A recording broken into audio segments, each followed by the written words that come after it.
Bonjour à toutes et à tous, bienvenue dans Vocalement Vôtre, le podcast de l'association Vocalement Vôtre. Et aujourd'hui, c'est un grand jour parce que nous arrivons au terme de notre podcast sur les municipales de Grenoble. On est aujourd'hui dans cet épisode spécial sur le neuvième et dernier épisode. Quentin, je sais pas toi, mais moi, je suis plutôt fier de ce qu'on a fait jusqu'à présent. Fier, fatigué, mais très fier aussi. On aura appris beaucoup de choses. On aura eu l'occasion de rencontrer beaucoup de monde. Et ce soir, pour donc ce dernier épisode, on rencontre Alan Brunon. Comment allez-vous, monsieur? Je vais très bien, merci. Et vous? Bah, ça va super. On est content d'avoir réussi ce projet. Et donc aujourd'hui, on vous reçoit. Donc vous représentez la liste qui s'appelle Faire mieux pour Grenoble. Faire mieux, Corentin, t'as la référence? Mieux faire? Non, faire mieux? Non, je l'ai pas. Je te la montrerai. Ah. Et nos auditeurs et nos auditrices peuvent chercher sur Internet. Vous représentez donc le parti de la France Insoumise. Est-ce que vous pouvez nous parler un petit peu, s'il vous plaît, de la liste, comment elle s'est montée et qui en sont les membres? D'abord, j'ai eu la chance d'être désigné par les assemblées municipales de la France Insoumise, qui sont un processus démocratique qui vise à mettre en place la tête de liste et ensuite les membres de cette même liste. Et nous, on avait quelques critères, bien évidemment, pour placer les gens sur cette liste. Et le premier d'entre ces critères, c'était bien évidemment la capacité de porter des luttes. Et donc, on retrouve à chaque place de notre liste des personnes, jeunes, moins jeunes, travailleurs, chômeurs, bénévoles dans des associations qui incarnent un combat par leur parcours personnel de vie, ou par leur parcours militant. Donc voilà, quel était en quelque sorte, notre entêtement, trouver des personnes qui, avaient, dans la société, une participation active à la vie sociale de la cité. Ça a été plutôt simple de trouver des gens pour votre liste? Oui, c'est plutôt simple parce qu'on est un grand mouvement politique. À Grenoble, on est le premier. Jean-Luc Mélenchon fait 40% des scores à l'élection présidentielle à Grenoble. Donc bien évidemment que pour nous, étant un mouvement populaire de masse, il y a beaucoup de gens qui s'intéressent à Mm. ce qu'on porte dans la société. Et donc il y avait bien évidemment des gens qui avaient envie de participer à cette aventure collective. Donc oui, c'était plutôt simple et puis compliqué pour nous d'arbitrer entre différents profils. C'est toujours... Trop de choix, un peu. Voilà, ouais. Exactement. Et je pense qu'on a réussi à trouver un consensus avec, pour nous, l'idéal d'envoyer au conseil municipal une nouvelle génération. Mm. Il faut savoir que, jusqu'à présent, le conseil municipal de Grenoble avait très peu de mixité sociale en son sein. Là, nous, on fait rentrer des jeunes, des travailleurs, des personnes racisées qui souvent sont mis de côté dans beaucoup d'élections. Bref, on a rempli notre objectif politique. Ok. Et vous êtes du coup plutôt fier de cet échantillon Ouais. de citoyens grenoblois finalement? Oui, c'est ça, grenoblois, de personnes qui sont engagées. Oui, oui, on est très, très heureux et je pense qu'on envoie un signal positif, même aux autres listes, qui, je pense, pour la plupart, n'ont pas fait ce travail-là. Ok. Est-ce que vous pouvez nous donner quelques noms, nous parler un petit peu des gens et parler aussi un peu de vous, qui vous êtes, d'où vous venez, quel est votre parcours et d'autres parcours autour de vous, s'il vous plaît? Moi, très rapidement, je suis militant politique depuis l'âge de 15 ans. Donc j'ai commencé au Parti de gauche, qui est le parti qu'a créé Jean-Luc Mélenchon au lendemain du fait qu'il ait quitté le Parti socialiste. J'ai tout de suite pris part au mouvement La France Insoumise en 2016, quand j'avais 16 ans et qu'il a été créé pour aller vers la marche de la présidentielle. J'ai été responsable associatif d'une grosse association dans le Nord-Isère. Euh, je suis un ancien sportif de haut niveau. J'ai fait de la boxe à la fois à un niveau professionnel et amateur. Donc ça, c'est une partie de ma vie aussi. Et puis, je suis engagé dans les luttes antifascistes au sein de la France Insoumise, puisque j'ai créé nationalement le pôle antifasciste avec ma co-animatrice Inès Djelida, qui est une militante toulousaine. Et pour ma vie plus personnelle, je suis né à Grenoble et j'ai grandi une partie de ma vie dans le quartier de la Place des Géants, qui est un quartier de la Villeneuve de Grenoble, avant de partir pour des structures sportives dans le Nord-Isère. Voilà. Et pour ce qui est des gens qui me suivent sur la liste, bon, pour parler de quelques profils, je vais parler de Kenza Douki, qui est une militante antifasciste et antiraciste, qui est sur la liste, en position extrêmement éligible, et qui a ouvert le meeting de campagne de la France Insoumise aux côtés de Manuel Bompard, qui est une militante de la Villeneuve, qui est extrêmement engagée dans différentes luttes. On a un camarade, par exemple, comme Zakaria Amran, qui est un syndicaliste, qui est une personne aussi engagée dans les luttes des quartiers populaires. Bref, on a cette génération de ceux qui ont été mis trop longtemps sur le côté des engagements et des combats politiques qui vont faire une entrée tonitruante dans le jeu et dans l'arène municipale politique. Eh ben, on vous le souhaite. Tout à fait. J'ai noté juste la France Insoumise. Ouais. C'est pas une bêtise, il n'y a pas d'autres partis. Je vous pose la question parce qu'il y en a beaucoup, beaucoup qui nous ont dit moi je suis dans une union. Oui, bah, il y a ceux qui vont usurper notre étiquette. C'est le cas d'un bon nombre des colistiers de Madame Ruffin. Et puis, il y a les vrais qui ombragent la copie. Nous, on est vraiment des insoumis. On est soutenus par la France Insoumise. On milite à la France Insoumise depuis, certains comme moi, depuis quasiment 10 ans. Donc oui, nous sommes des insoumis. Après, on n'est pas des sectaires non plus. Il y a des gens qui, gravitant autour de la France insoumise, sont porteurs d'autres formes d'organisation. Je parlais des antifascistes, je parlais des militants écolos. Enfin, nous, on n'est pas là pour additionner des logos qui, au Mhm. final, ne signifieront rien de spécial pour les gens. On est bien évidemment dans une démarche d'union populaire, d'agréger des forces qui ont un objectif politique. Et nous, à Grenoble, notre objectif politique, bah, c'est bien évidemment, et c'est pas un tabou, c'est de préparer ensuite la place à la gouvernance de ce pays. Et toutes les étapes des élections sont pour nous des étapes intermédiaires qui vont nous amener vers la prise du pouvoir, qui va nous opposer en 2027 à l'extrême droite. Donc il faut qu'on y travaille dans chaque assemblée. Mais c'est pas pour nous un tabou. Les assemblées, l'assemblée municipale et la bataille municipale, c'est une première étape qui ensuite engagera d'autres étapes. Et c'est pourquoi nous, c'est pas une honte pour nous de dire que bien évidemment on politise ces élections, on en fait aussi un sujet national, parce que quand il y a des gens qui votent des budgets, on en reparlera peut-être tout à l'heure sur les questions de culture, bah ça a un impact sur les politiques publiques locales. Hmm. Moi, j'ai une question. On a posé pour être franc avec vous, on a posé la question à Madame Ruffin. Néophyte de la politique que je suis, j'aurais plutôt tendance à dire pourquoi est-ce que vous, aujourd'hui, vous êtes tout seul, façon de parler, enfin, je veux dire, vous avez qu'une seule étiquette. Pourquoi ne pas vous allier, par exemple, avec Madame Ruffin? Bah, parce que j'ai une colonne vertébrale politique. Hmm. C'est ce qui peut-être me différencie de beaucoup chez elle. Moi, je sais que je suis engagé depuis 10 ans pour un idéal humain de rupture sociale avec un ordre établi qui m'écœure au plus haut point. Et comment aurais-je pu rentrer dans une alliance qui laissait la place partout, c'est-à-dire dans toutes ces étapes d'organisation, au Parti socialiste. Parti socialiste qui a bien évidemment composé avec le macronisme en les maintenant au pouvoir, Mm. en acceptant un budget délétère pour les communes. Bref, je ne pouvais pas le faire à cette étape-là alors que je m'engage devant les Grenoblois à mettre la cantine gratuite, à mettre en place des transports gratuits.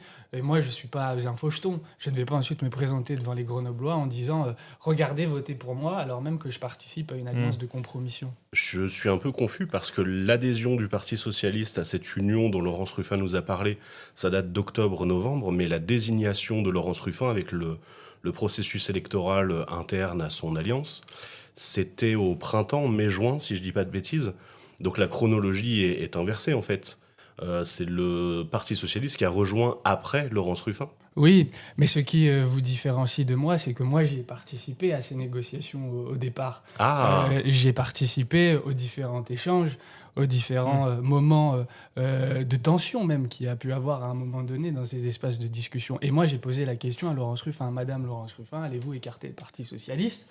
Peut-être qu'elle ne connaissait pas l'histoire de Grenoble, mais en 2014, il s'est passé un fait exceptionnel, c'est qu'on a gagné cette mairie contre Jérôme Safar, qui incarnait la continuité du Parti socialiste. C'est-à-dire que l'histoire de la conquête de Grenoble s'est faite contre le Parti socialiste, qui, à un moment donné, avait épousé toutes les formes de compromission dans les institutions. Et Madame Ruffin a oublié ça, puisque très tôt, elle a engagé des discussions avec le Parti socialiste, qui était mourant dans l'agglomération grenobloise, par ailleurs, partout ailleurs en France.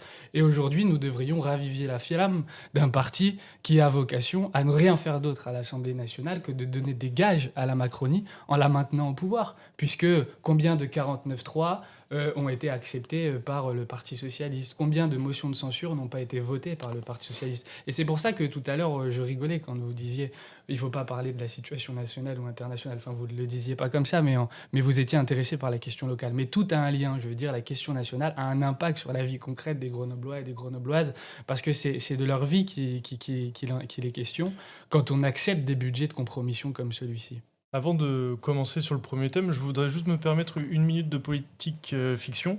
Mais On voit qu'il y a des alliances côté à droite, là, dernièrement. Avant même Enfin, on n'était même pas au courant quand on a reçu Monsieur Cardinal, Monsieur ouais. Cardinal, il était encore tout seul, entre guillemets. Est-ce que, au second tour, pour faire barrage justement à la droite, est-ce que vous feriez, comme au national avec le nouveau Front Populaire, est-ce que là, vous imagineriez un rassemblement de la gauche avec Madame Ruffin à ce moment-là? je sais pas si d'abord elle va gagner. Moi, je pense que notre dynamique est supérieure à la sienne. Mais bien évidemment, c'est pas un secret. On l'a Parce que je déjà me fie dit. sur les derniers sondages du Dauphiné, c'est pour ça. Oui, alors vous devriez regarder en 2014 ce qui s'est passé, puisque le même sondage qui a eu lieu en 2014, 5 jours avant le premier tour, s'est trompé de 10 points et a donné Safar gagnant, alors même que c'est Éric Piolle au final qui a gagné. Donc moi, je ne crois pas à ces gens qui font des sondages et qui sont au service de je ne sais quel technocrate vaseux qui a vocation à mettre en place des sondages qui trompent les électeurs et qui les démobilisent.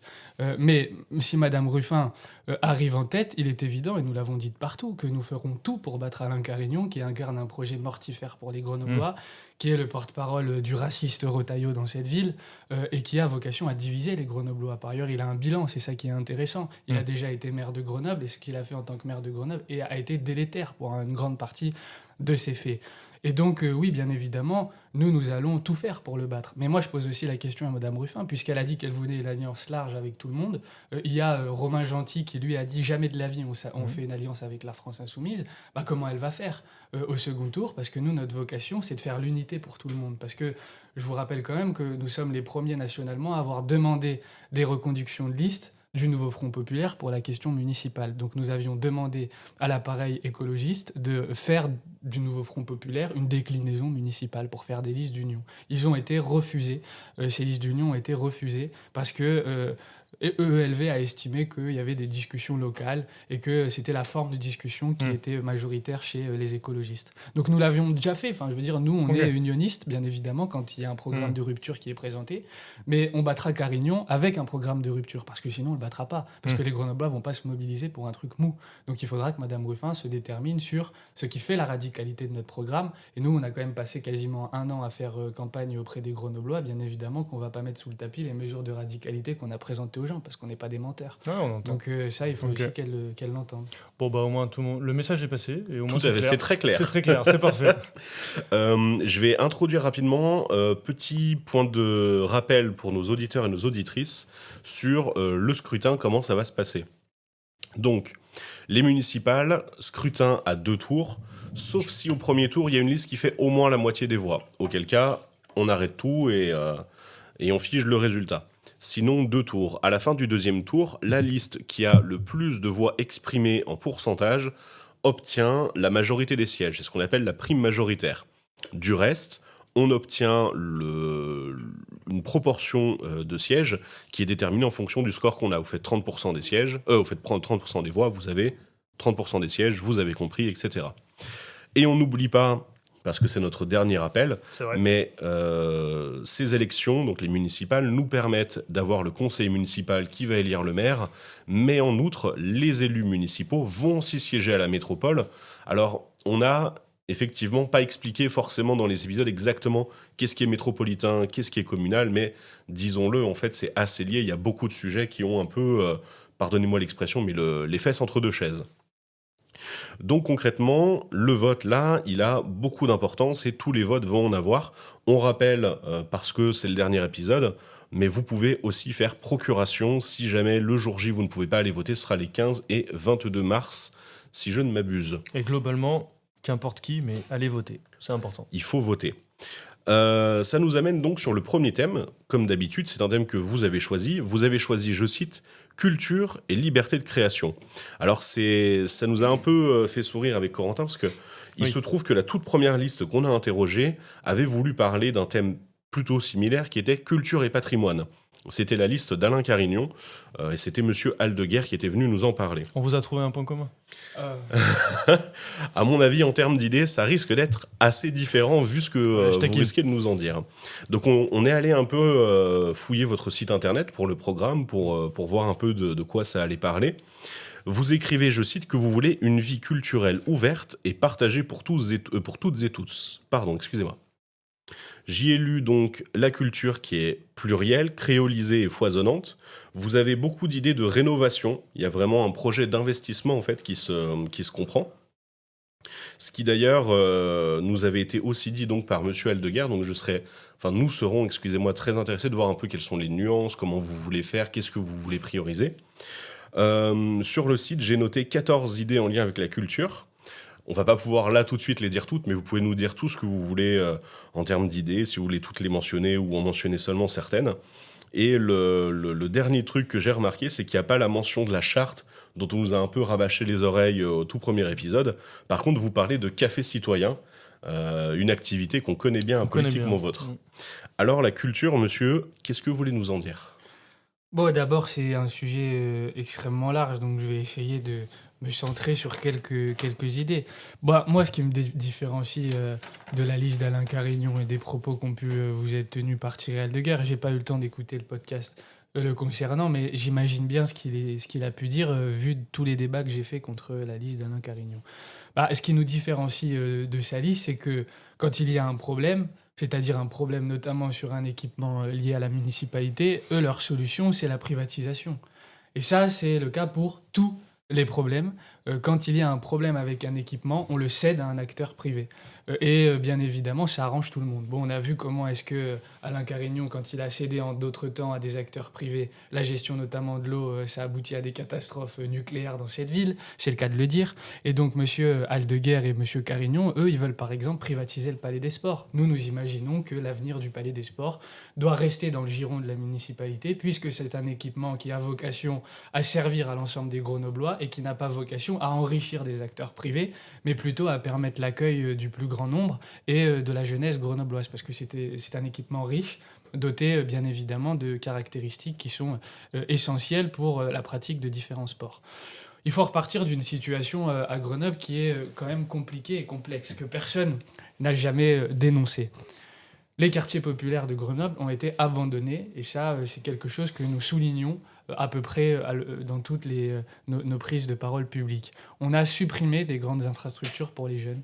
C'est le cas, par exemple, du plateau à Mistral, qui était un vecteur d'émancipation des individus, qui était un lieu essentiel pour la pratique des sports, pour la pratique des activités culturelles, pour tout un tas de pratiques. Et donc, nous estimons qu'il faut réouvrir et repermettre d'avoir des lieux d'accueil pour les jeunes dans les quartiers populaires. Une sorte de MJC un peu ? Oui, c'est ça. C'était une espèce d'espace d'accueil multimodal où on retrouvait du sport, on retrouvait de l'aide aux devoirs, on retrouvait toutes ces choses qui, en fait, font la vie d'un quartier. C'est très complet, oui. Exactement. Et aujourd'hui, ça a été supprimé pour différentes raisons. Bon, au début, la municipalité a agité des problèmes de finances. Et puis après, c'était un problème d'objet social de la structure. Enfin bref, on a tout inventé pour au final faire en sorte que la jeunesse de ce quartier-là a grandi sans infrastructure dans son quartier. Mais c'est aussi le cas à la Villeneuve, où pendant plusieurs années, on a affaibli les associations.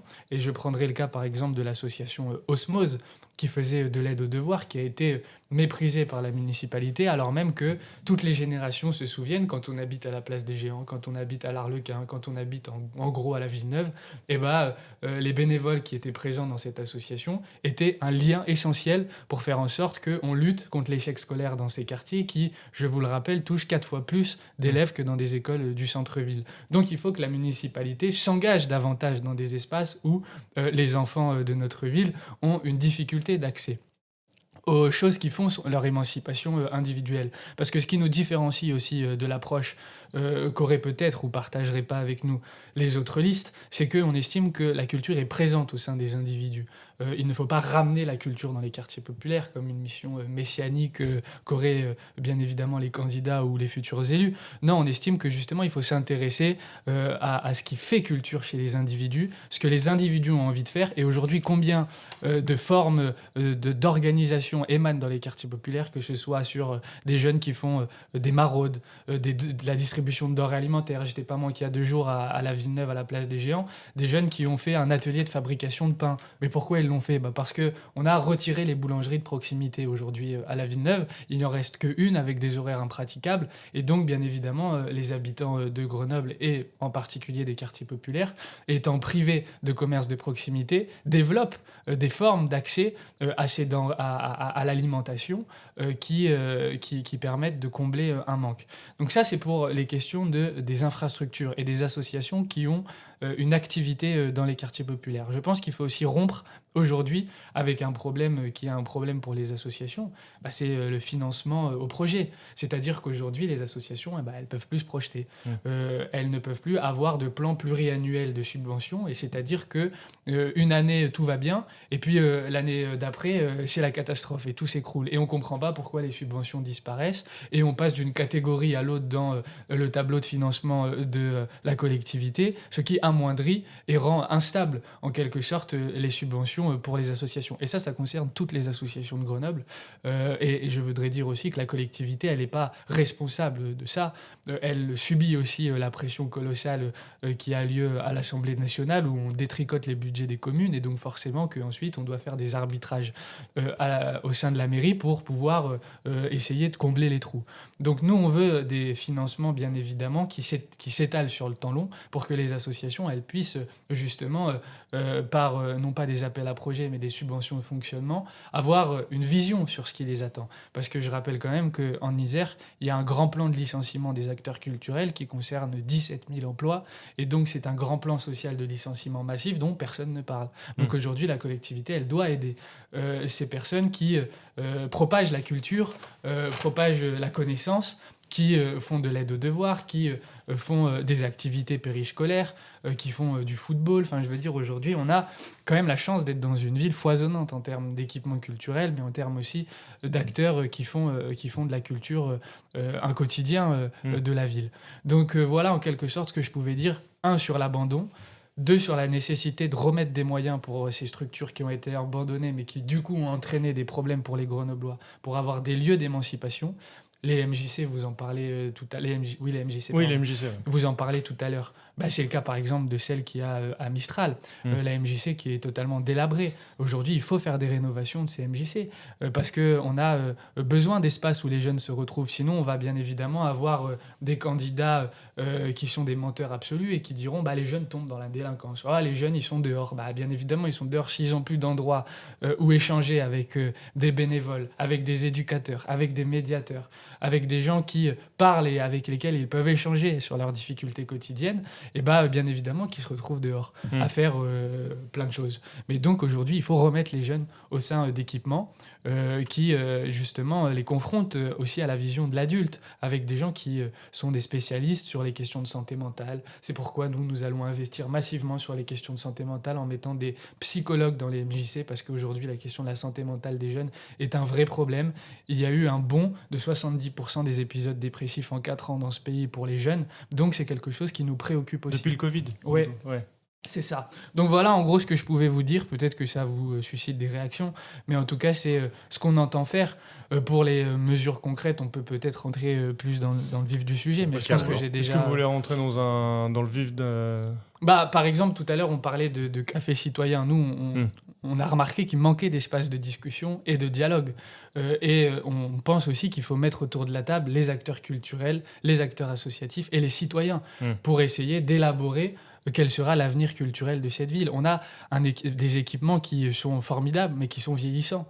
Et aujourd'hui, il faut faire des rénovations. Aujourd'hui, il faut que ces lieux ils soient aussi occupés. Je pense par exemple au théâtre municipal. On a rencontré un certain nombre d'acteurs à Grenoble qui nous disent aujourd'hui que le théâtre municipal est devenu difficile à la pratique. Pourquoi ? Parce qu'il y a des compagnies qui ont envie de faire plusieurs saisons dans le théâtre municipal, mais qui ne peuvent pas le faire parce qu'aujourd'hui, il y a des grilles d'inscription qui ne leur permettent pas d'avoir des spectacles récurrents. Et donc, bien évidemment, ils ont du mal à fidéliser les Grenoblois sur des spectacles, parce que moi, quand je vais à un spectacle, j'en parle à un ami qui ensuite a envie de s'y rendre. Et puis, bien évidemment, ça, c'est le bouche propre. à oreille Exactement. classique, finalement. Et aujourd'hui, c'est plus permis. Pourquoi ? Parce que l'équipement est vieillissant et parce qu'il y a des problèmes de gestion. Donc ça, il faut aussi s'intéresser à comment est-ce qu'on met autour de la table Grenoble, les acteurs qui font vivre le théâtre municipal de Grenoble, ceux qui l'occupent, les citoyens et les habitants. Et nous, on a dit qu'on mettrait en place un comité d'avis qui est déjà existant, mais qui sera véritablement un comité d'avis qui aura vocation à répondre et à donner une direction à la collectivité, parce qu'autour de la table, il y aura tous ceux qui composent le monde culturel, c'est-à-dire ceux qui vivent des spectacles et ceux qui participent aujourd'hui à l'élaboration de ces spectacles. Et ce comité d'avis, il aura pour la collectivité des mesures d'obligation. Ce ne sera pas simplement un comité de concertation fantoche. On fera avancer les choses avec les Grenoblois. Alors justement, parmi donc toutes ces mesures dont on a déjà entendu parler, il y en avait une qui m'a marqué. Thierry Aldeguer nous parlait d'une charte que les artistes grenoblois devaient respecter sous peine de ne pas pouvoir se produire, être en spectacle, etc. Au théâtre, s'entend. Cette charte, vous en feriez quoi ? Vous la supprimeriez, vous la modifieriez Monsieur Aldeguer nous parlait de la modifier, d'y ajouter des notions de laïcité, même si normalement ça n'a pas à s'appliquer, parce que ce ne sont pas des agents publics, on parle bien d'acteurs culturels. Est-ce que ça aussi, ça rentre dans le côté gestion, programmation, ou c'est complètement autre chose ? Cette charte, moi je la jetterais à la poubelle. Je veux dire, aujourd'hui, pourquoi faire ? Pourquoi culpabiliser les gens ? Nous, on n'est pas des censeurs. En tout cas, on n'a pas vocation à retomber dans la Rome antique. On avait Quinton l'Ancien qui allait comme ça avec son bâton mettre le mos maiorum, qui était un principe à respecter dans la Rome antique, et venir censurer les gens qui mettaient en place des spectacles, qui ne répondaient pas à ce qu'il fallait faire et à l'objectif immédiat d'émancipation des individus. Nous disons justement qu'il faut que les personnes se déterminent sur ce qu'ils ont envie de faire, et la collectivité, elle suivra. Bien évidemment, il faudra mettre notre nez dedans, parce que tout n'est pas permis non plus. Il y a des subventions. Nous, on a mis un certain nombre de garde-fous, notamment sur les questions de violences sexistes et sexuelles. S'il y a des personnes, aujourd'hui, des associations qui reçoivent des subventions de la collectivité, les personnes doivent être formées sur les problèmes aujourd'hui actuels. Et les problèmes actuels, c'est notamment les questions de violences sexuelles et sexistes. Donc nous, on a mis, par exemple, c'est pas une charte, c'est, un retour d'ascenseur. On subventionne, et vous formez sur les questions qui... Un prérequis, finalement. Exactement. Aujourd'hui, il y a un problème sur ces sujets-là. 90 000 femmes nous disent supporter des violences sexistes et sexuelles par an. Beaucoup aussi dans des milieux sportifs, dans des milieux culturels. Il faut que la société évolue sur ces sujets-là, et donc il faut se former. Le théâtre n'est pas forcément un endroit où les jeunes auraient l'idée d'aller naturellement. Est-ce que dans ce cas-là, vous aideriez via des billets vraiment pas chers ou même moins chers que le cinéma pour le concurrencer, pour justement attirer peut-être une jeunesse ou même un public qui a disparu ? Je sais pas, mais en tout cas, il faut accompagner la jeunesse dans ce qu'elle a envie de faire, pas forcément la prendre par la main et l'emmener au théâtre. Non, mais le théâtre est un exemple. Exactement. Mais oui, il y a déjà par ailleurs des tarifs qui ont été extrêmement abordables, qui ont été mis en place par la ville de Grenoble, parce qu'aujourd'hui, il ne faut pas non plus dire qu'elle n'a rien fait. Il y a des tarifs, bien évidemment, qui se calent sur le quotient familial des familles grenobloises, et c'est une bonne chose. Il faut aller là-dedans, pour ensuite même peut-être aller vers la gratuité. C'est le cas pour certains spectacles, mais aujourd'hui, je rappelle quand même que le musée de Grenoble, il y a encore des entrées qui sont chères pour les enfants grenoblois. Et donc, il faut aller tendre vers la gratuité. Mais bien évidemment, il faut aussi considérer qu'il y a différentes formes de culture, et donc accompagner les jeunes vers ce qu'ils ont envie de faire. Aujourd'hui, il y a beaucoup de jeunes qui sont délaissés alors même qu'ils s'intéressent aux questions acoustiques, au rap. Le rap entraîne aussi des connaissances techniques sur un certain nombre de sujets, sur la gestion du son, sur la gestion des micros, sur la gestion des équipements. Donc ça intéresse une partie de la jeunesse. Le street art qui intéresse aussi une partie de la jeunesse. Donc il faut aussi aller vers toutes ces formes-là pour essayer de répondre aux attentes des plus jeunes. Et nous voulons vraiment une collectivité qui accompagne, qui ne spolie pas aussi l'inventivité. Il y a beaucoup trop d'associations qui se plaignent de la municipalisation à outrance. C'est le cas, la mairie de Grenoble a beaucoup municipalisé. Je vous parlais tout à l'heure d'Osmose. La mairie de Grenoble a capté ce qu'avait inventé Osmose en étant une association qui avait développé ses propres méthodes. Ses méthodes d'aide aux devoirs, ses méthodes d'accompagnement de la jeunesse. Donc il ne faut pas une mairie qui capte et ensuite qui municipalise avec des agents qui font tourner l'association. Il faut considérer l'inventivité des bénévoles et l'accompagner. Est-ce que, alors, pour essayer de bien comprendre, est-ce que donc ce que vous proposez, c'est une forme d'investissement dans le côté matériel, avoir les équipements, et une forme de retrait niveau personnel, dépenses de fonctionnement, moins d'agents, pour que ce soit les associations et les citoyens, les gens qui fassent? C'est comme ça qu'il faut le C'est comprendre? exactement ça. Nous, on est opposés absolument à la spoliation de la créativité, donc bien évidemment à la municipalisation des équipements, parce qu'on estime que c'est le premier pas vers ce qui tue ensuite les structures, parce que la municipalité, elle change tous les 6 ans, et tous les 6 ans, elle redéfinit ses politiques publiques, et donc bien évidemment que des fois, elle tend à mettre de côté quelque chose qu'elle avait auparavant érigé en modèle. Donc nous voulons bien évidemment une municipalité plus distante, Hmm. mais qui est là en appui, notamment dans le comité d'avis, en considérant bien évidemment que les associations sont des partenaires et qu'ils ne sont pas au service de la collectivité. Vous avez parlé de, comme vous l'avez dit, culture, c'est vraiment vaste, hein. On peut vraiment parler sur différents thèmes. Je vous ai pas beaucoup entendu parler de la culture sur la culture du sport. Ouais. On est quand même une ville assez, on va dire, en plein air, hein, où partout où on va, il y a une montagne. On a aussi l'été où il fait très très chaud à Grenoble. On peut allier les deux dans le sens où l'été, on peut potentiellement aller en forêt ou dans les lacs aux alentours, en altitude. Malheureusement, je- certains peuvent se permettre ça, d'autres non. Est-ce que dans ces cas-là, vous auriez envie aussi de développer ce côté sportif ou même plein air pour les jeunes ou même les moins jeunes, ceux qui veulent découvrir les forêts qui nous entourent? C'est évident. Moi, je veux dire, j'ai grandi à Grenoble et je ne suis jamais allé au ski avant mes 20 ans. Et combien de jeunes grenoblois dans cette situation? Je veux dire, aujourd'hui, vous faites un sondage dans les quartiers populaires de Grenoble, vous verrez. On est entouré de montagnes, mais personne ne connaît véritablement les sommets, les massifs montagneux qui entourent Grenoble, qui sont une richesse extraordinaire. Mais qui sont aussi un problème notamment écologique parce qu'on est dans une cuvette et donc il faut bien évidemment réinventer l'écologie de demain, mais qui sont aussi un moyen pour les jeunes de se sortir du centre-ville qui est étouffant l'été. Donc, mais ça passe forcément par développer des moyens, on l'a dit pour les MJC qui aujourd'hui permettent des sorties. Les MJC emmènent les jeunes en montagne, emmènent les jeunes au ski, emmènent les jeunes dans différents endroits, même au dehors de la ville, parce que la ville a des partenariats avec un certain nombre de camps de vacances ailleurs. Mais donc, il faut des moyens pour faire tout ça. Et aujourd'hui, ça passe bien évidemment par un budget qui est revalorisé, d'accompagnement bien évidemment de cette politique sportive, éducative pour la jeunesse, parce qu'aujourd'hui, elle a trop peu de moyens. Et bien évidemment, il y a des gens qui veulent composer, mais qui composent dans les MJC avec des budgets en baisse, qui ne leur permettent pas justement de trouver assez de subventions pour pouvoir emmener des groupes de jeunes de façon récurrente à l'extérieur de Grenoble. Alors, effectivement, c'était la technique la plus onéreuse, mais on peut aussi imaginer d'autres équipements sportifs sur des sports plus urbains, un city, du basket par exemple. Bon, je veux pas forcément la pétanque, c'est pas vraiment. C'est pas quelque chose sur lequel on C'est peut se vachement défouler. bien, la pétanque, Non, ne mais c'est regarde bien, pas. la pétanque, c'est très bien. Mais c'est pas forcément là où on se défoule le plus, parce que derrière, il y a aussi les chiffres. Les jeunes font de moins en moins de sport, sont de plus en plus sédentarisés. Oui, et puis ça vous- peut être aussi de votre côté une bonne approche pour les jeunes. Oui, puis vous en parlez aussi à quelqu'un qui est quand même un peu concerné. Moi, Et puis vous qui avez fait du toute sport, ma vie, j'ai exactement, fait du bien sport. sûr. Mais j'ai vu aussi la difficulté que c'est même pour les parents.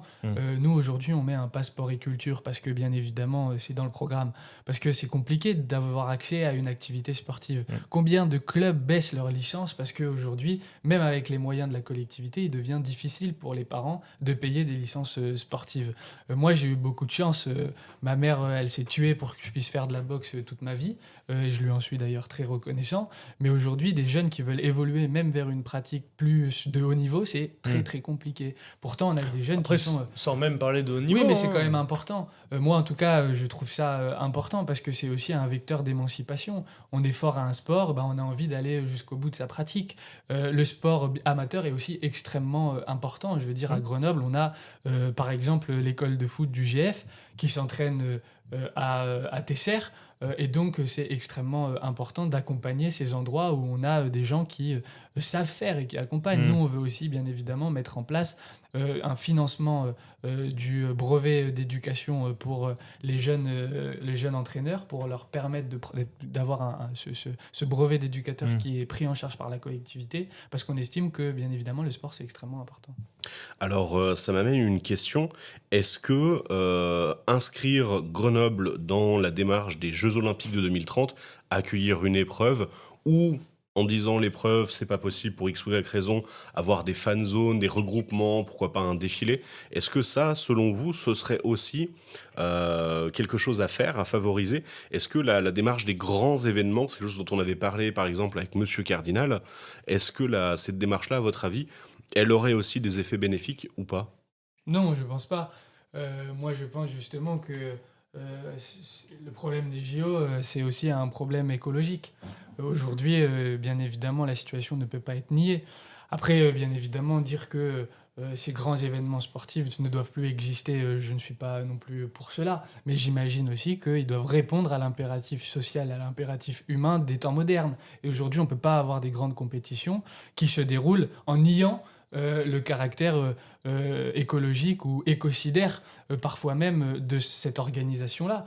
Et bien évidemment, les JO 2030 vont dans le mauvais sens. Et la France insoumise s'est battue à l'Assemblée nationale pour essayer d'illustrer cette question-là, qui est problématique. Donc on s'y oppose, mais on est conscient bien évidemment qu'un certain nombre de Grenoblois a un regard attentif. Et je pense d'ailleurs que beaucoup, même dans la jeunesse, ont des envies différentes et que beaucoup se disent aussi que ces grandes compétitions doivent s'adapter aux enjeux actuels de notre temps. Après, bon, les JO, c'est quand même le gros exemple et c'est le plus gros quand même événement sportif, mais on peut parler aussi à plus bas échelle. Par exemple, le Tour de France, qui est souvent en ville-étape, c'est Voiron. Ouais. Est-ce que Grenoble, par exemple, pourrait être sous mandature LFI? Est-ce qu'on pourrait imaginer une ville-étape à Grenoble? Pourquoi pas je veux dire, je sais même pas si c'est à la collectivité de déterminer ça. J'imagine qu'il y a aussi des choses qui nous échappent. Pour l'instant, si Grenoble ne la passe, c'est à cause de la municipalité, Ok. surtout.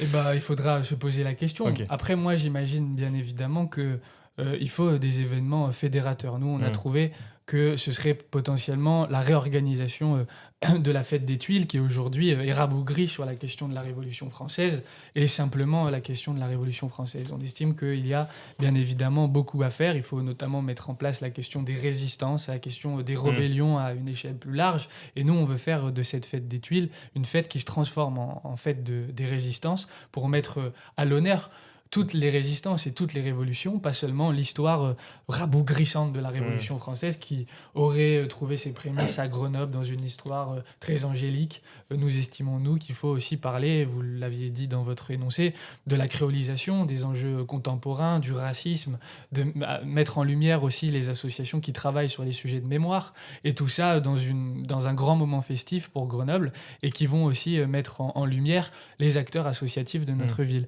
Aujourd'hui, la fête des Tuiles est un événement qui n'a pas vocation à rayonner largement dans Grenoble. Nous voulons vraiment un grand événement populaire. Aujourd'hui, donc là, ça fait une petite demi-heure là, qu'on discute sur la culture. Mais quel est pour vous, qu'est-ce qui représente la culture grenobloise aujourd'hui?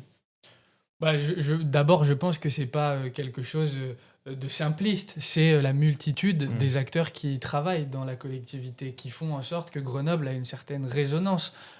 Aujourd'hui, en France, Grenoble, c'est la ville compagnon de la libération, c'est la ville des rébellions et des révolutions. C'est celle qui s'est dressée contre le fascisme en 1945 et qui a été décorée pour ça. Et donc, je pense que ça résonne, bien évidemment. C'est la capitale des Alpes, c'est les montagnes. Donc, c'est quelque chose de très divers qui envoie un message aux autres villes.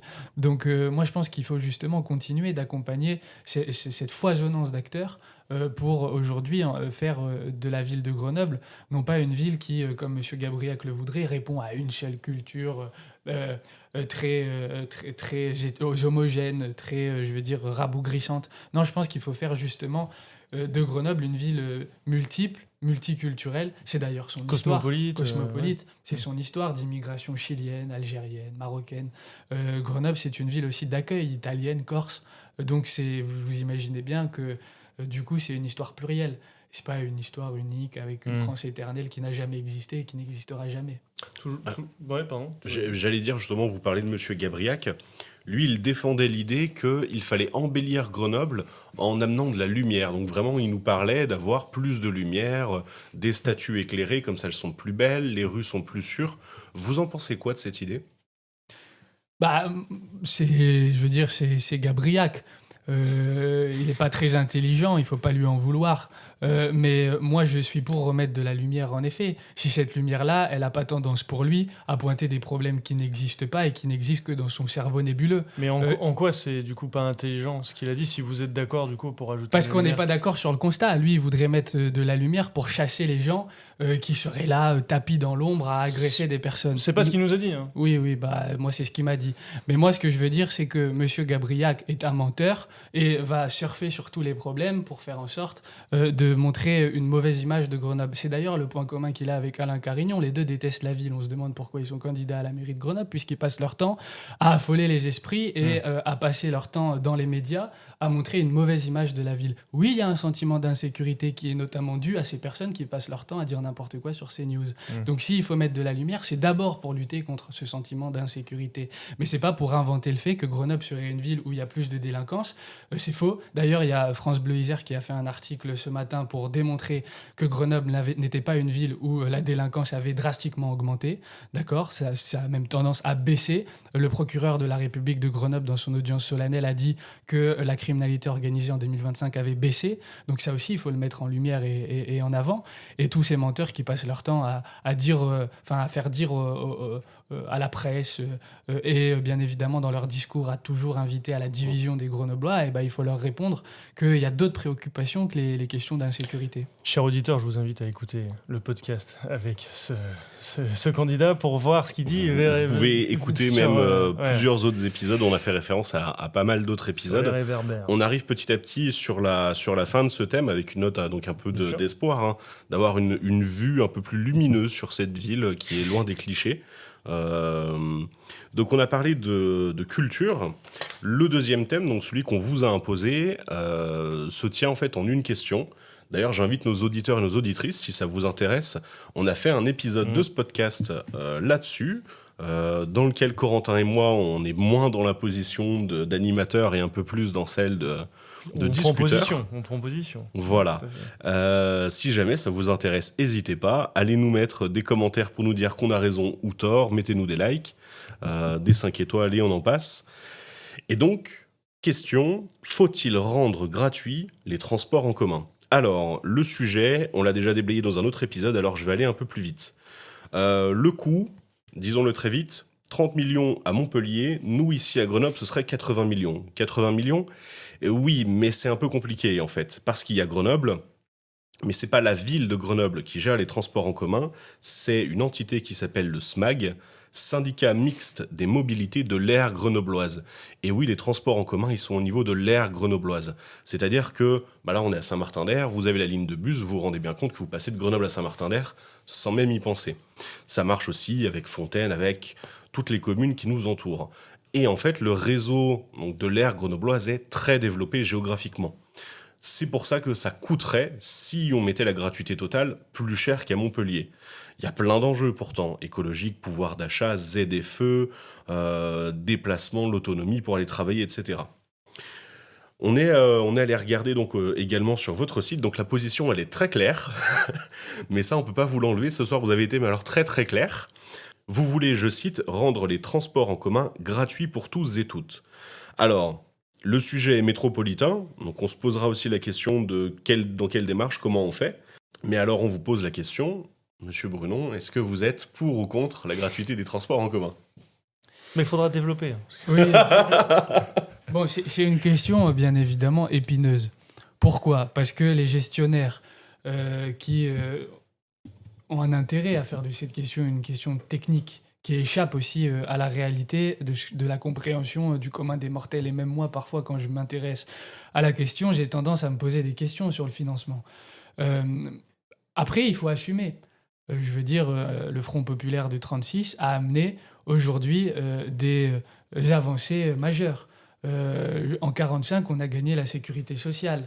Je veux dire, aujourd'hui, il y a bien évidemment des avancées qui sont des avancées qui touchent aux droits inaliénables des individus. Et la mobilité, pour nous, doit être ce troisième droit essentiel, le droit à se déplacer, parce qu'on estime aujourd'hui que ce n'est pas normal que plus de 20% des personnes qui ont renoncé à trouver une formation ou un travail l'ont fait à cause du prix des abonnements des transports. Donc oui, ça coûte très cher, vous avez rappelé le chiffrage, mais je tiens aussi à dire que la métropole de Grenoble, c'est quasiment 1 milliard de budget. Donc quand on a envie de faire les choses, bah, on le fait. Et ça a un coût politique, c'est évident. C'est un coût qu'on doit assumer parce qu'il y a 44 réseaux qui l'ont fait partout en France. Grenoble peut être le 45e. C'est faisable en termes financiers.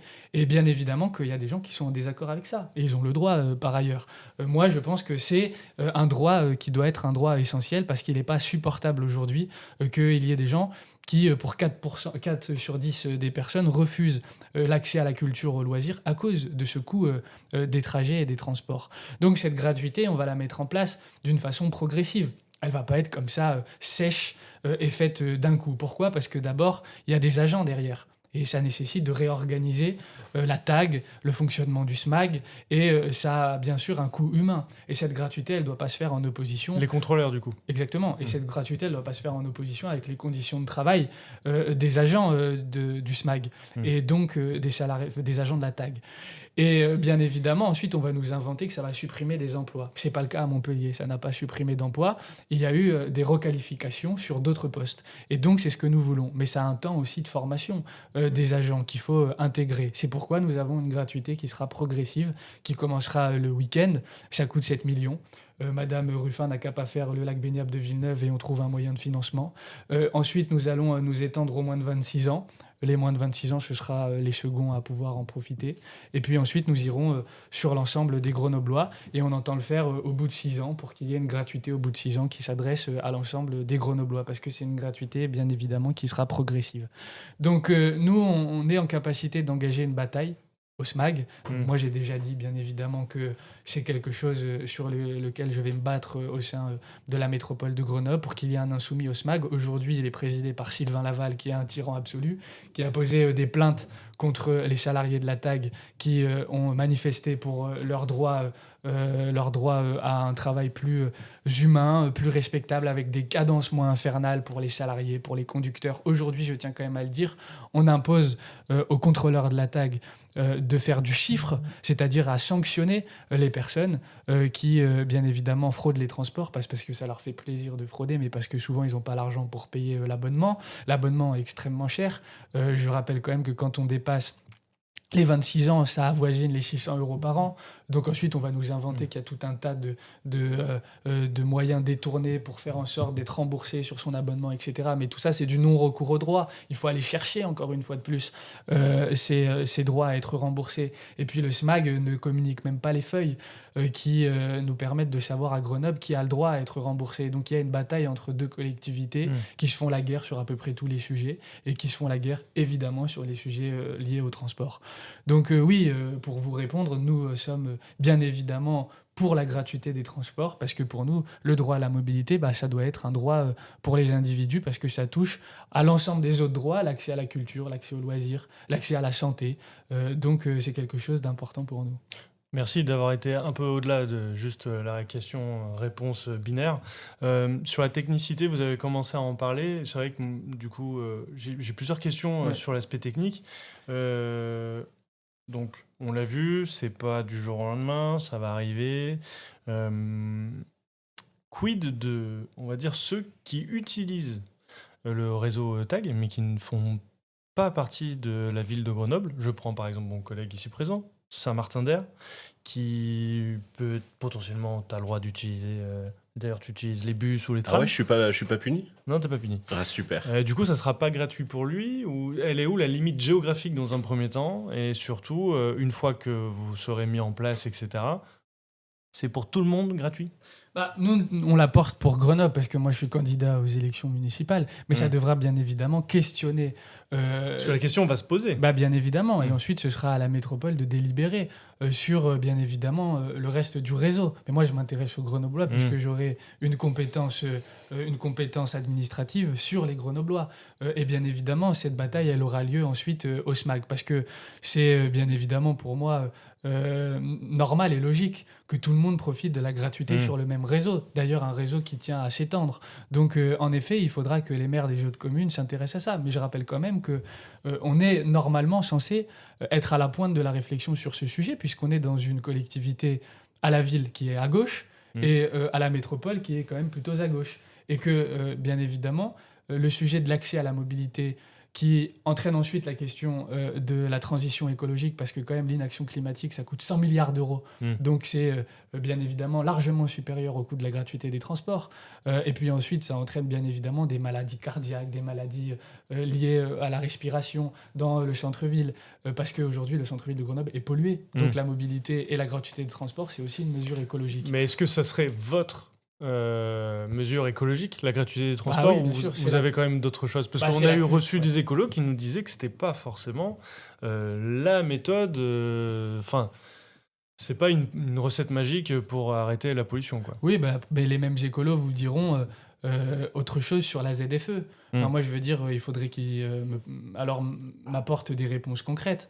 Faire sortir les voitures du centre-ville serait plus écolo que mettre en place un réseau de gratuité qui aurait vocation justement à s'adresser à un grand nombre d'habitants. Pareil, ignare que je suis, je me dirais que Piolle, écolo qu'il est, l'aurait déjà fait. C'est toute la question de la vraie écologie et bien évidemment de l'écologie de façade ou du jardinage de Monsieur Piolle. Qui agite ici ou là des sujets écolos, mais dans la réalité des faits, n'a pas vraiment apporté la réponse à l'impératif écolo que connaît Grenoble. Grenoble, on est la première ville pour les îlots de chaleur. Donc c'est quand même assez terrible. Je vais amener quelques éléments aussi de compréhension pour nos auditeurs et nos auditrices. Je suis allé fouiller en fait le budget de la ville. Alors le budget 2025, on a ce qu'on appelle un budget primitif pour 2026. On va dire, même si c'est pas tout à fait le cas, on va dire que c'est une prévision de budget. C'est peut-être un peu plus nuancé, mais retenez ça. Alors on en est où ? En recettes de fonctionnement et en dépenses de fonctionnement, on est respectivement à 341 millions et 295 millions. Qu'est-ce que ça veut dire ?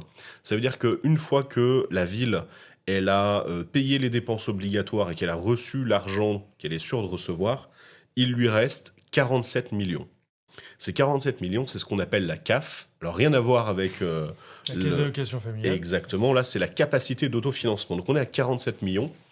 Je ne vais pas faire semblant de savoir comment se répartit en fait les 80 millions pour la gratuité des transports en commun sur tout le réseau du SMAG, mais avec 47 millions, on peut imaginer une forme d'investissement, donc je disais long terme sur la question. Donc effectivement, par contre, ça veut dire aussi que si on investit cet argent, il y a moins de possibilités d'investir.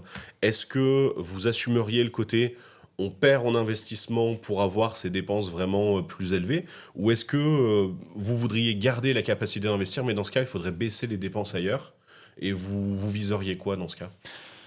Bon, d'abord, sur la question du financement de la gratuité des transports, c'est éminemment une question métropolitaine, mais bien évidemment que ça ne met pas à contribution simplement les moyens de la collectivité, puisque nous avons aussi dégagé des marges de financement sur l'augmentation du versement mobilité, qui est une contribution des entreprises de plus de 11 salariés à la gratuité des transports. Donc on va capter des fonds ailleurs.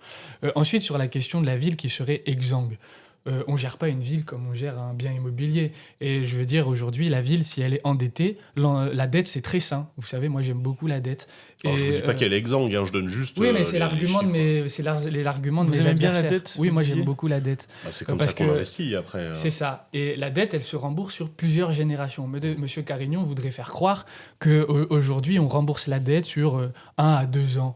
Mais lui, sa grande villa à Marrakech, j'aimerais savoir s'il l'a payé sur 1 à 2 ans. Il l'a payé sur plusieurs années. Donc on ne va pas aussi demander aux Grenoblois de faire l'effort de contribuer aux équipements qui vont être mis en place sur 1 à 2 ans. Donc bien évidemment, quand on va nous répondre oui, mais la gratuité, elle va avoir un impact considérable sur les impôts qui vont augmenter, etc. Bon, d'abord, je rappelle quand même que la taxe foncière a éminemment augmenté à Grenoble et que d'ailleurs, c'est pas moi qui le dis, c'est l'ancien adjoint en finance, on aurait pu faire bien moins. On aurait pu augmenter cette taxe foncière seulement de 15% et on aurait retrouvé bien évidemment ce qui manquait dans le budget pour le fignoler. Donc il y a une réalité financière. Il va falloir faire des économies. Mais moi, les économies, je veux dire pas à tout prix. Nous, on a aussi des mesures politiques. On a aussi des députés qui se sont battus à l'Assemblée nationale pour avoir des budgets solides pour les communes. Et aujourd'hui, on est en capacité de financer à la fois la gratuité des transports, mais aussi la gratuité de la cantine scolaire, qui va permettre à tous les enfants de Grenoble de manger, lorsqu'ils seront enfants, un repas au moins garanti à l'école. Donc ça, c'est nos mesures qui sont finançables. Mais je m'inquiète quand même de savoir qu'aujourd'hui, certains nous présentent un déficit budgétaire, c'est le cas de Madame Ruffin, qui dit que, bien évidemment, les budgets de la commune, c'est compliqué, etc. Mais qui, pourtant, veut rendre l'Isère baignable. Et ça va coûter extrêmement cher. Je veux dire, aujourd'hui, elle n'est même pas en capacité de le chiffrer. Moi, j'aimerais beaucoup avoir accès à ce chiffrage, parce que rendre l'Isère baignable, c'est des millions d'euros qui, pour nous, seront consacrés ailleurs. Et puis ensuite, il y a les questions, bien évidemment, de fonctionnement, d'investissement. Ces budgets sont différents et aujourd'hui, la ville doit être en capacité d'investir massivement parce qu'elle a les moyens de le faire, parce que nous entendons bien évidemment essayer de combler cet investissement sur le temps long. Et donc, je vous le disais, la dette, c'est sain et moi, je me satisfais bien évidemment qu'il y ait des choses qui soient mises à profit pour plusieurs générations de Grenoblois qui en profiteront. Toujours dans la veine financière et économique de ce podcast, ça serait quoi votre première priorité du coup financière sur vos projets? Donc on a entendu là au début sur la culture, là on entend qu'il y a quand même un gros projet, hein, la gratuité des transports. Est-ce qu'il y a derrière un autre thème qui serait prioritaire sur ces deux autres? Qu'est-ce que vous voulez prioriser en termes de dépenses? Eh ben, d'abord, je ne sais pas si c'est une priorité sur les dépenses, mais si vous me posez la question des dépenses, nous, notre première grande mesure qui sera mise en place, ce sera la gratuité de la cantine scolaire pour les élèves. La seconde, ce sera la qualité de vie dans le logement des Grenoblois, parce que ça, c'est vraiment la mesure prioritaire. Et c'est ce qui intéresse vraiment les Grenoblois quand on leur demande. Et vous voulez intervenir à quel niveau? Eh ben, il faut d'abord se poser la question de savoir comment on va mettre des mécanismes en place pour contraindre le bailleur principal de cette ville qui est Actis à faire les rénovations du quotidien qui pourrissent la vie des Grenoblois, parce que bien évidemment dans le logement social il y a beaucoup de Grenoblois qui demandent des interventions du bailleur, qui rédigent 40, 50 mails avec jamais de réponse au fond. Quand on parle de salubrité, quand on parle de nuisances du quotidien, etc., les premiers à le subir et à le supporter, c'est les habitants qui vivent dans le logement social, qui ont un bailleur public qui s'appelle Actis, qui peut être aussi Grenoble Alpes Habitat ou d'autres. Et aujourd'hui, ce qu'il faut faire, c'est contraindre le bailleur à faire ses interventions. Donc nous, on va mettre en place une brigade, bien évidemment, du logement qui aura vocation à permettre l'intervention. Elle n'existe pas déjà ? Elle intervient, non, elle n'existe pas, parce que cette brigade du logement n'intervient systématiquement pas, c'est-à-dire quand on a des habitants qui demandent aujourd'hui que ce soit une rénovation d'une porte-fenêtre, que ce soit aujourd'hui des problèmes d'isolation, que ce soit des problèmes acoustiques dans le logement, il y a systématiquement jamais de réponse. Oui, mais il y a quand même quelque chose qui est mis en place. Si demain je suis propriétaire à Grenoble et que j'ai envie de le louer, oui, propriétaire. Faut qu'il y ait un gars qui vienne. Mais moi je parle du logement social et des bailleurs publics, des offices HLM. Ok, ça ne concerne pas. Oui, c'est la compétence de la métro. Moi, après, je ne vais pas m'occuper de ce qui se passe chez le propriétaire privé, mais bien évidemment, je m'en occuperai quand même pour l'encadrement des loyers. Mais aujourd'hui, il faut bien évidemment s'occuper de la dignité quotidienne des habitants. Il y a beaucoup de candidats qui parlent de l'espace public, de la saleté dans les rues, etc. La vraie saleté et les vrais problèmes de nuisance, elles concernent ces habitants-là qui sont contraints d'habiter dans des logements insalubres où il fait très froid l'hiver et très chaud l'été. Et ça, c'est insupportable. Donc le logement, la lutte contre l'augmentation des charges qui augmente drastiquement dans ces espaces-là. On a des Grenoblois qui payent 350 € de charges, où il y a des déperditions énergétiques dues à la compagnie de chauffage qui régule n'importe comment. Ça, il va falloir mettre notre nez dedans. Ok, donc si je résume, en priorité, il y a du coup, la culture, la gratuité des transports, améliorer la vie finalement des Grenoblois à travers aussi l'encadrement des loyers, améliorer les passoires thermiques qui Et tu sais existeraient. quoi, Vous Corentin, faites un c'est très marrant. bon insoumis. Il a tout compris au programme. Ouais, mais alors mais justement, Il moi, apprend très vite. Hein. alors du coup, je suis pas insoumis, mais je trouve qu'il manque un thème. Alors vous en avez parlé, certes, la sécurité, finalement, de ce que vous m'aviez dit en chiffres, ça a l'air d'aller, ça s'améliore, etc. Il n'y a pas de thème sécurité dans votre programme? Ah si, d'ailleurs, on est les plus sérieux sur cette question. Quel est-il du coup? Eh ben, d'abord, avant d'engager cette discussion, il faut quand même pointer du doigt ceux qui n'ont rien fait et ceux qui en parlent le plus. Et celui qui en Moi, parle le j'aimerais bien que plus... vous me disiez ce que Oui, vous oui, comptez mais c'est faire, important surtout. pour expliquer pourquoi depuis 30 ans, les choses vont très mal. L'augmentation de la criminalité organisée, elle est due à la paresse de ceux qui ont gouverné la France depuis 30 ans. Et c'est la droite, c'est M. Carignon qui, lorsqu'il était ministre et son appareil, les Républicains, a supprimé en 2003 la police de proximité, a fait en 2007 les règlements C'est M. RGPP. Sarkozy qui l'a fait. Oui, mais il est républicain, M. Carignon, donc il est solidaire de ce que M. Sarkozy a fait. Par ailleurs, c'est son meilleur ami, donc j'espère bien qu'il est solidaire de ce que Je ne son sais meilleur pas. ami a Ça, fait. je sais pas. Et Ils donc sont il a souvent en fait... photo ensemble. Il a bon, aussi bah. mis en place la RGPP en 2007, c'est-à-dire qu'on n'a pas remplacé les fonctionnaires de police qui partaient à la retraite. Mais il a aussi un bilan en tant que maire de Grenoble. Et le développement de la criminalité organisée grenobloise lorsqu'il était maire était aussi drastique. Il y a d'ailleurs plusieurs interviews qui le prouvent, où on avait bien évidemment des problèmes dans les quartiers populaires Bon, ok. de drogue. Ça, c'est Donc fait. ça, c'est la question. Maintenant, vous. Et bah ensuite, moi, je dirais que l'investissement massif dans des moyens sécuritaires ne sert à rien. Pourquoi ? Parce que c'est ce qu'on fait depuis 30 ans, ça ne fonctionne pas. Aujourd'hui, nous disons qu'il faut investir massivement dans de la médiation, investir massivement dans de la prévention, mettre en place des médiateurs dans chaque quartier, mettre en place des gardiens concierges dans les halls, que ces gardiens concierges seront ensuite en lien avec les cellules de médiation. Ces cellules de médiation sont ensuite en lien avec la police C'est nationale. pas rien quand même. Pour du coup. intervenir. Ah bah non, vous c'est- voulez mettre c'est des un programme. médiateurs. Bah, bien évidemment. Mais ces médiateurs ne seront pas armés, n'iront pas faire la chasse aux dealers avec des bâtons et des matraques dans les quartiers populaires parce que ça ne fonctionne pas. Bien évidemment, ils prioriseront le dialogue et la concertation avec les jeunes. Et ça, ce sera notre grand service public de la tranquillité publique. Et c'est bien évidemment quelque chose qui nous tient à cœur parce que les nuisances du quotidien, ça existe, il y en a. C'est faux de dire qu'il n'y a pas de problème à Grenoble. Il y en a et il faut essayer de mettre en place des vraies solutions aux problèmes. Et aujourd'hui, ces vraies solutions n'ont jamais été mises en place. Aujourd'hui, il y a un problème de santé mentale. Il y a un problème avec la police aujourd'hui qui, dans les quartiers populaires, fait aussi souvent n'importe quoi, qui pour 30% de son temps l'accapare à la lutte contre le trafic de stupéfiants. Mais du coup, on n'a jamais les vrais problèmes qui sont traités à la racine, les violences intrafamiliales qui ont augmenté dans les foyers, les mineurs qui sont dans des situations complexes, les femmes qui subissent des violences sexistes et sexuelles, j'ai eu l'occasion de le dire. Bref, tous les problèmes du quotidien qui sont les problèmes du quotidien de la justice pénale en France. Et quand le procureur de la République de Grenoble dit la criminalité organisée, elle n'a pas augmenté dans cette ville, bah, ça veut dire qu'il y a d'autres problèmes qui ont augmenté. Et ces problèmes-là, on les traite jamais. Et la municipalité, elle doit aussi prendre sa part. Donc pour la sécurité, réparer le terrain par le terrain, finalement. Avoir de la présence humaine. Aujourd'hui, c'est pas moi qui le dis, c'est la Cour des comptes qui dit que la caméra de vidéosurveillance ne sert à rien. Ah, pourquoi on On va a eu investir l'occasion dans des moyens d'en qui parler. ne servent à rien. Alors, après, on a vérifié les chiffres. Alors, effectivement, ça dissuade 2%. pas plus que ça, mais ça aide quand même aux enquêtes derrière. Ça aide beaucoup sur ce niveau-là. Tout à fait. Et alors, pour nos auditeurs et nos auditrices qui aimeraient un peu se plonger dans ces sujets, sur la question du logement, on a eu, il y a quelques jours seulement, le nouveau parti anticapitaliste qui est venu nous en parler et qui a parlé aussi de trafic de drogue. On a eu, sur la question des caméras, Grenoble Alpes citoyennes. Oui, entre tous les GAC, GCA, Ouais. je m'y retrouve comme je peux. Et sur la question donc, de l'armement de la police, on a eu Romain Gentil à qui on a posé directement la question. Donc si jamais ces thématiques vous intéressent, on les a abordées Tout à dans fait. d'autres épisodes. N'hésitez pas à aller les consulter. Celui-ci arrive petit à petit sur la fin. Ça fait déjà une bonne heure et on vous remercie très sincèrement de votre écoute. Vous avez été très nombreux et très nombreuses à être là, à nous écouter. On espère maintenant qu'on va vous voir en vrai dans nos débats et nos ateliers pédagogiques et vous y êtes les bienvenus.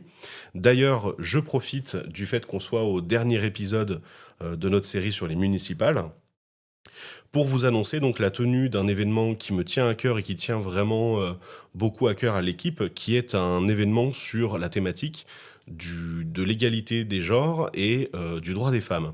Alors, je ne vais pas vous donner maintenant tout de suite tous les détails, ce serait trop facile. Tout ce que je vais vous dire tout de suite, c'est que l'association veut s'engager dans une démarche d'égalité. Ce qu'on veut, mesdames, parce qu'on sait, grâce aux statistiques des réseaux sociaux, on sait que vous êtes là, que vous nous écoutez, ce qu'on veut, c'est que vous veniez en débat aussi, parce que si on a moite-moite sur les réseaux sociaux, on a peut-être 75%, un quart en vrai. Alors, mesdames, vous êtes légitimes, vous pouvez venir parler, n'hésitez pas. Et en mars, justement, on vous donne la parole. Et sur ces bons mots, Corentin... Oui, merci Monsieur Brunon d'être venu. Merci à pour vous. l'invitation. Je vous remercie. Quentin, merci à toi. merci à toi. Merci à vous, chers auditeurs et auditrices. N'hésitez pas à mettre des étoiles sur les plateformes de podcast divers et variés, Spotify, Deezer, Apple Podcast, etc. Et à vous abonner parce que Vocalement Vôtre revient pour plein d'autres thématiques. À vous abonner, bien sûr, évidemment. À commenter si vous le souhaitez. On lit tous les commentaires. Vous n'êtes pas 1000, donc on a encore le temps de les lire. Donc merci à vous, en tout cas pour ceux qui le font. Quentin, Monsieur Brunon, merci à vous. Passez à tous une bonne soirée. Et puis, monsieur, bonne chance pour la suite. Merci beaucoup. Merci à vous. Bonne soirée.